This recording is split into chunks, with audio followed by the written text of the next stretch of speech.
ranking current UFC champions based off resumes. I see my haters proud of me now. When I'm around, it's all smiles. I took over my whole town. Pretty much the ground rules for this list is the current UFC champion in their current weight class. So John Jones' 205-pound reign does not count in this. But with that being said, number 8 on my list, because I'm doing only the male champions at this point. Number 8 on my list, I am taking Mr. Belal. Remember the name Muhammad? I have Belal Muhammad at 8 because in his fight versus Leon Edwards, it went to a decision, a very dominant decision at that. But he only has that one, and he has 0 title defenses to his name right now. So I have Belal, remember the name Muhammad, at number 8.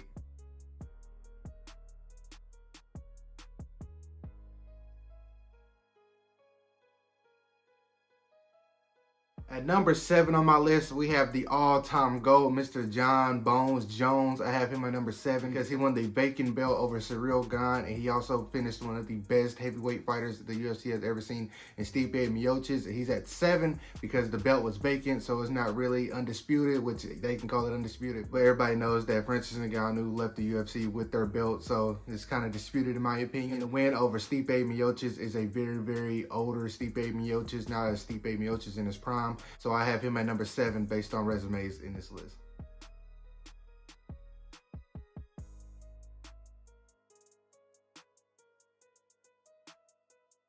At number 6 on my list, I am going to take the cannibal. I am taking Mr. Alexander Pantoja. He won the belt over Brandon Moreno by split decision. He followed that up with the wins over Brandon Royval and Steve Erceg by decision. And he had his latest title defense against Kai Asakura, as he was able to dispatch the Japanese man within the first 2 rounds of the fight. Alexander Pantoja is nothing against him. He's winning his fights, but some of his fights have been disputed. I'm not even going to say some of the fights. A lot of people thought Steve Erceg kind of won that fight. I disagree. I think Alexander Pantoja did enough to win the 5th round, and I had a 2-2 going into the 5th. So not too really controversial on my side, but the level of competition and the way he's winning his fights, he has him at number 6 on this list.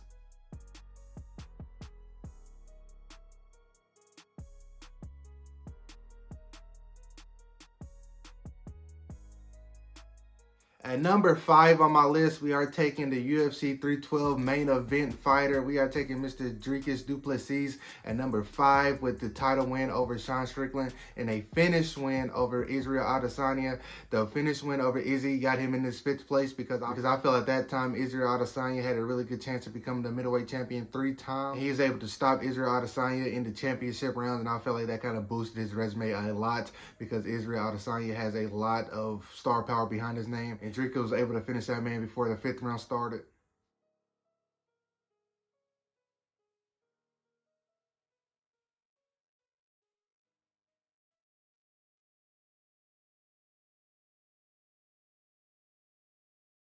At number 4 on my list, I am taking the machine, Merab Dvalishvili. I know 4 seems kind of high, but let me tell you my thought process going into this. I got Merab at 4 because he was able to beat the UFC superstar at 135 pounds in Sean O'Malley. He was able to dominate Sean O'Malley for 23 minutes of that fight, and we have not seen Sean O'Malley look like that in his UFC career up until that point.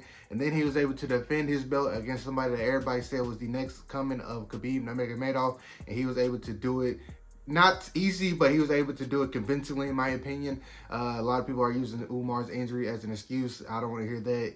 Merab was visibly injured. I mean, the leg injury he had was kind of nasty to look at, so I can't imagine it felt any good.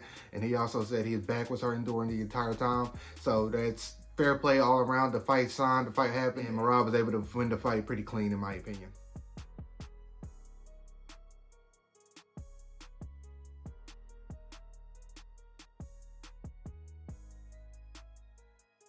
All right, and at number 3, this is probably going to stir the hornet's nest a little bit, but I got Mr. Islam Makhachev, and my reasoning behind him being at number 3 is because he was able to sub Charles Oliveira within 2 rounds. After that, he defended his title on short notice against Mr. Alexander Volkanovski, and that fight was very, very close and went to decision with the featherweight. Then they go back months later, run it back, short notice again for Mr. Alexander Volkanovski. He's able to dispatch Alexander Volkanovski with a 1st round finish in the rematch, which is a huge feather in his cap because we did not see Alexander Volkanovski get finished like that before Islam. And then you follow that fight with a fight against the greatest fighter to never win a championship belt, Mr. Dustin Poirier. He is able to dark choke that man in the 5th round of an absolute war with Dustin Poirier. And you follow that out with a win over Renato Moicano, which everybody knew this was a huge mismatch because it was kind of the fight made the week of or a couple of days of, as Arman Sarukian pulled out. So I have Mr. Islam Makhachev as my third best champion based on this resume as a champion.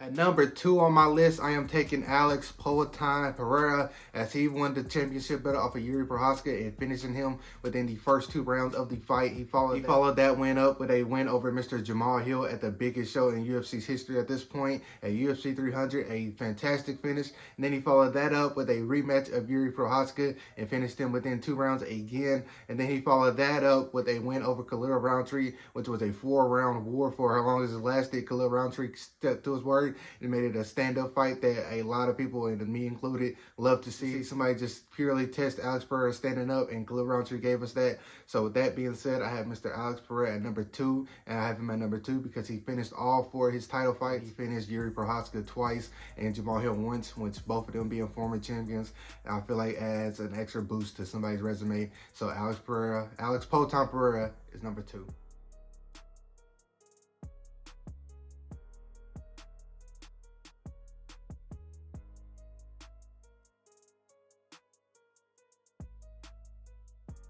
If you haven't seen his name yet, so you know who's number 1 on my list, I am taking El Matador, Ilia Topuria. I know what you're saying, Ilia Topuria only has 1 title defense, but when you look at his championship resume, who he took the belt off of and who he defended the belt against, it is the best resume on paper, in my opinion, by far.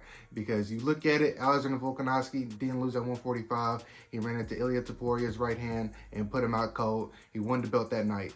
Follow that up a couple months later. You have one of the best 145-pounders besides Alexander Volkanovski, still active, going in, I won't say his prime, but relatively close to that man's prime. Yeah, Max Holloway, a man that never been dropped or knocked down in his UFC career, and he is able to finish that man before getting into championship rounds. Ilia Topuria is an absolute monster, and I think the name El Matador fits that man fantastically, but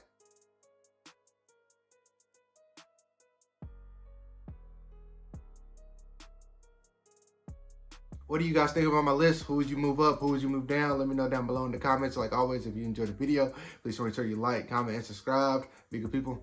Peace.